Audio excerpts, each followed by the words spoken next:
Hey folks, how's it going? This is Iron Seagull here, back with another speculation video. So, I think we may have had a hint under our noses this whole time.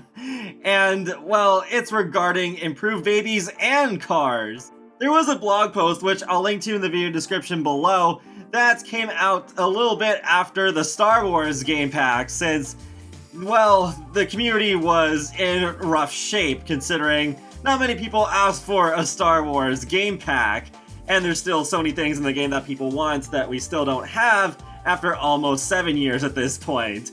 But there are two parts of that blog post that I find interesting that I want to go over. So, on upcoming content, when we consider something for addition to the game, we consider what it will take to update it meaningfully.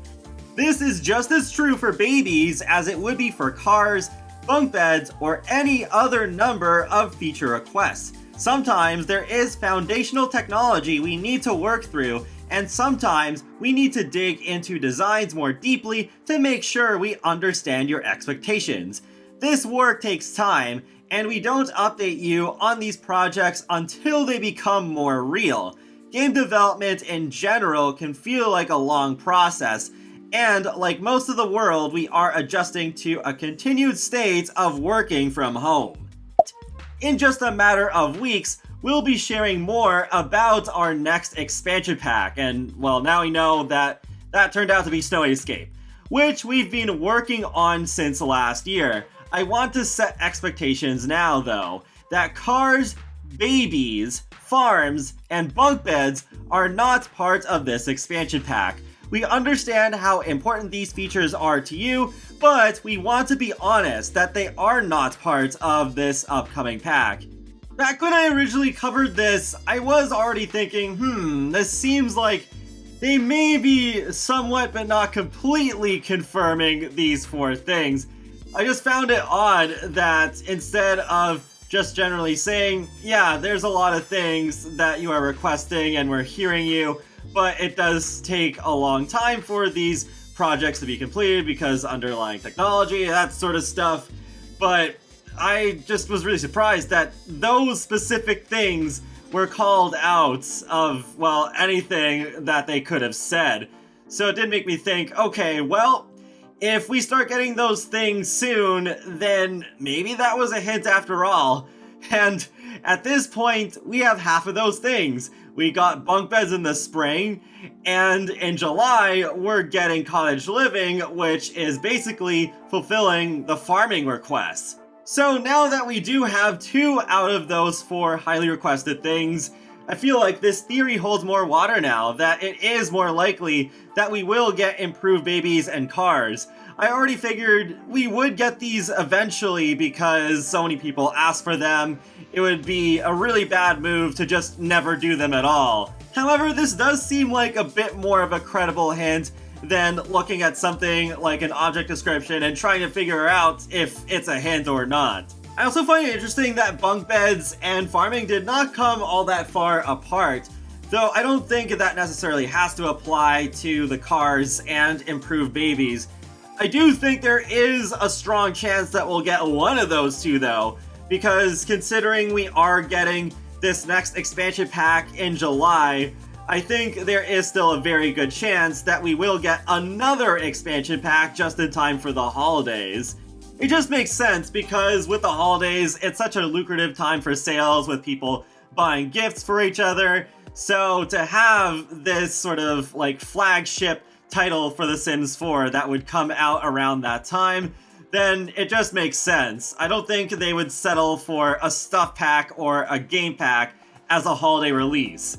I don't want to push my luck too much because I already feel extremely lucky that we're getting farming right now, but what if the fall expansion pack ends up being Generations or just something family oriented? That would be a really good thing to put out for the holidays. So I was hoping for that last year and we got Snowy Escape, but I think there were a decent amount of people asking for winter activities and Japanese culture. But there is a reason for me to bring up Generations other than it being my most wanted expansion pack.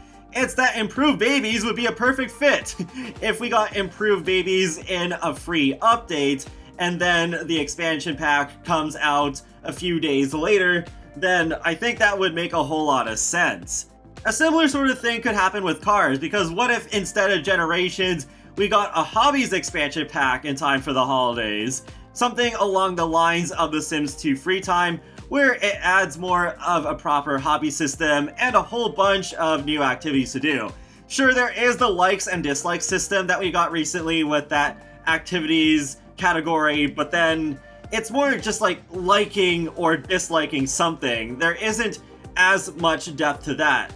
So I think there is still room to add something like the Hobbies enthusiasm system, where it's not just about liking something, but the further you get into a hobby, the more stuff you unlock related to it, so there's some actual progression going on. And one of the things that The Sims 2 Free Time had was a fixer-upper car. It was pretty cool, actually.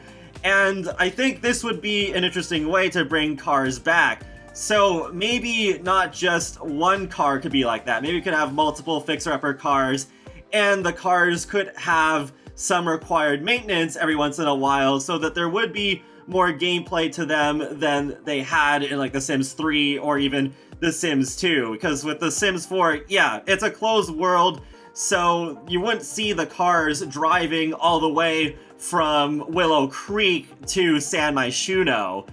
And in the case of cars, I could imagine some of its content being split between the free update and the pack, where some basic cars would be in the update, and then the fixer-upper cars would be exclusive to a Hobbies expansion pack. At any rate though, I do feel like they are starting to listen to us more this year, which is definitely a good thing, and more transparency too, as they've been promising. It is good to see more of those live streams again. It is kind of funny that it's not called Max's Monthly anymore, even though it is pretty much monthly at this point. So I think that they will bring us improved babies and cars eventually. Hopefully one of those we can get this year. I know there was that one thing that was kind of weird, just with the town name, Henford-on-Bagley, for cottage living, which can be connected to cars, but that was deconfirmed by Simgrew Frost. That was somehow a coincidence. Still oddly suspicious to think of that name, but to not have it relate to cars coming with that expansion pack or the free update alongside it. So they could still be really sneaky and be potentially hinting at cars. Like, I'm sure they're in some stage of development at this point. And also, Simgrew Frost did say in that tweet, not this time, so I feel like he knows something. But as usual, we will have to wait and see. It was pretty interesting how they hinted at bunk beds. At the end of one of their live streams, they had that silhouette, which, at least in my opinion, very obviously looked like a bunk bed, though there was a lot of jokes about like, haha, it's cars or improved babies or whatever else. But I guess maybe that could happen at some point at the very least, where if they continue to hint at future content at the end of Inside Max's live streams, then maybe eventually one of those times it will be a bassinet with an X over it and the baby's outside of it or something like that, or a silhouetted car.